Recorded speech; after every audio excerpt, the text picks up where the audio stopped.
Across Georgia this morning, a Savannah representative faced more than 10,000 people during a telephone town hall. Yesterday, Congressman Buddy Carter answered their questions, and that was after voters protested outside of Carter's office in Savannah about 2 weeks ago, asking for an in-person meeting. The Republican representative was on the phone answering questions from voters, and a big topic for a lot of them was Social Security and benefits for older Americans. The congressman says there is no risk of those programs going away. The president has been clear. Do not touch Social Security, do not touch Medicare, do not touch Medicaid.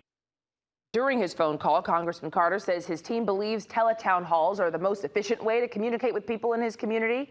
And according to the representative's website, the last time he held an in-person town hall was about 8 years ago, back in 2017.